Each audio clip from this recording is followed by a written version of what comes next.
would raise the federal minimum wage to $10.20 an hour. And a Gallup poll from March shows that 72% of Americans support a minimum wage hike. Not to mention the strikes across the country by low-income workers demanding a living salary. So, with all this mounting pressure on the issue, how are major corporations responding? Predictably, they're sticking to their bottom line. Just take a look at the top 5 biggest corporations that pay Americans the least. Coming up at number 5 is Yum Brands, which is most recognized in its subsidiary forms Taco Bell and KFC. See, the company employs almost 700,000 people in the U.S. and has a net income of $1.6 billion. CEO of Yum Brands, David Novak, makes a cool $14 million a year. But despite a $2 billion recent revenue increase, Yum refuses to add a cent to their average worker's pay. See, Yum's dumb policy ain't so yummy for its employees, who just this summer saw a large worker strike for higher wages. Next up, Kroger, the country's largest grocery store chain that employs 340,000 people, and its CEO picks up an $11 million paycheck every year. And of course, we all know Target. The average salary for a Target worker behind a counter is under $9 an hour. Contrast this with the company's $3 billion income stream and the CEO's $21 million take-home pay. On top of all of that, the company is forcing its employees to work on Thanksgiving because Black Friday just ain't enough. At number 2, good old Mickey D's. With over 14,000 restaurants just in the U.S., McDonald's has injected its golden arches into every cornerstone of American life. But for a company that rakes in $5.5 billion every year, whose CEO pockets $14 million in salary alone, Mickey D's investment in America is not exactly reflected in their measly employee pay. Which is why over the past 2 years, McDonald's employees have also organized strikes against the fast food giant. And of course, this list just wouldn't be complete without the monolith Walmart coming in at number 1. With a workforce that employs 1.4 million people and an income of an insane $17 billion, the discrepancy between CEO Mike Duke's $20.7 million salary and the average Walmart employee is a disgrace. So, that new motto that Walmart rolled out a few years ago, save money, live better, I think it's time for a change. Pay less, live worse. That's the Walmart promise.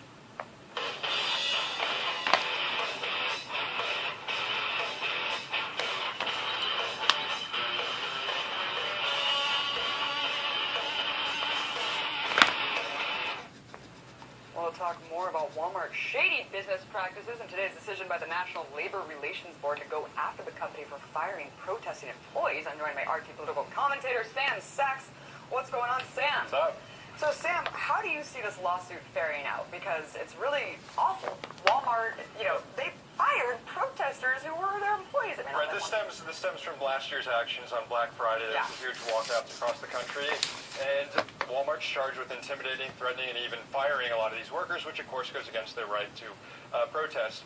The National Labor Relations Board is expected to file these charges. Walmart will challenge them, but assuming that Walmart's found guilty of violating their workers' rights here, will have to pay back fines. They might have to reinstate some workers, pay back salary to that. They'll also have to inform their workers, basically, of their rights, what they can do.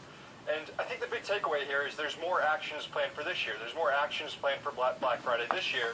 And given the fact that Walmart's catching some flack for how they acted last year, maybe they'll be a little bit more hesitant to threaten workers this year. We could see the number of people who are going to walk off the job increase as a result of that, which could help this movement to unionize and treat employee workers a lot better. Fair. Yeah, and last week we just saw, I think, 50 protesters outside of Walmart. Once again, they were arrested. I don't know if Walmart actually ordered the arrest of them that time. But do you think that these massive demonstrations and also the ones planned for Black Friday will have an impact? Are they making an impact against this monolith? I think they're making a small impact, but ultimately we're looking at hundreds, maybe a few thousand workers who participated in this stuff.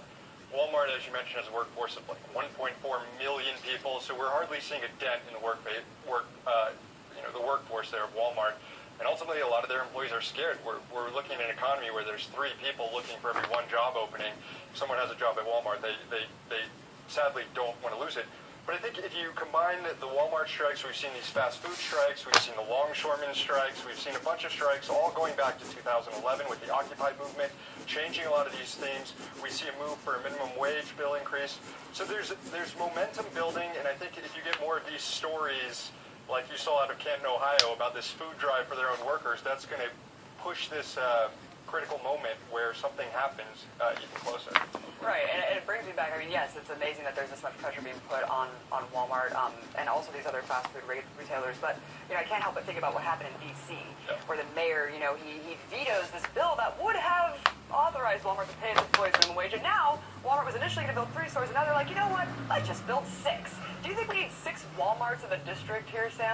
About as much as we need like a nuclear waste dump in the middle of D.C. The city would have been much better passing this minimum wage hike bill and watching Walmart run away from the city. Numerous studies have been shown what happens when Walmart moves into town. A study was done in Chicago. Showed that when Walmart comes to town, then local businesses suffer, and it's almost like an economic weapon of mass destruction. You can look and see that businesses within a 4-mile radius of wherever the Walmart is start suffering. 4 miles out, you see about 25% of businesses close down, and each mile you get closer, they go up, all the way from 35 to 60% of small businesses are closing that are directly within the proximity of that Walmart.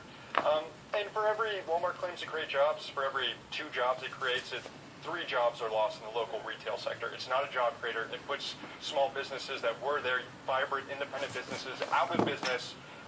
So yeah, that's how much D.C. needs a Walmart. Like it needs a hole in the head or a nuclear waste site. Right. I mean, Walmart it's been called an economic death star, just destroying everything in its path. And really, we're not even talking about the slave labor that ensures these low prices. Live better. Not for those who are making all the products. Let's talk really quickly about the federal wage law that Obama's supporting. What's the status on that?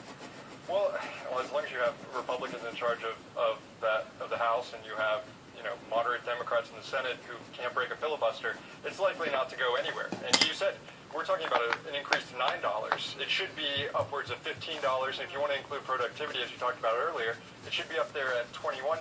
So we're talking about very, very modest increase in the minimum wage, and even that can't be done. Look, the only way Walmart can continue paying their workers wages of $15,000 a year is because we, the taxpayers, step up to the tune of about $2,000 every year per employee. This is the real issue. Break this down, Sam, because you just mentioned really quickly that Walmart was hosting a food drive for its own employees. I mean, that in itself is astounding. Talk about what we supplement for Walmart workers who don't get paid. Well, there's this whole debate about, hey, is Walmart paying their workers enough? All you need to do is show that picture of this bin of Walmart basically asking their employees to share food with each other so that they can make it through Thanksgiving. This is insanity. They make about $15,000 a year. That's not enough to afford health insurance, to afford food.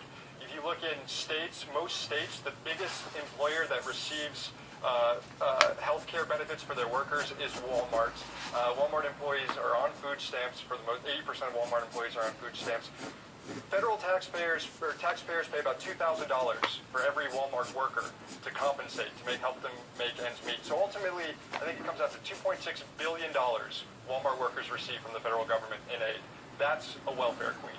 That is the only way that Walmart's business model works is if taxpayers come in and compensate. Which completely just contradicts the entire argument of not raising the minimum wage. Because we don't want to hurt small businesses, and look at it, all these things will be hurt, but we're the ones, and all these people are anti-welfare and all this stuff.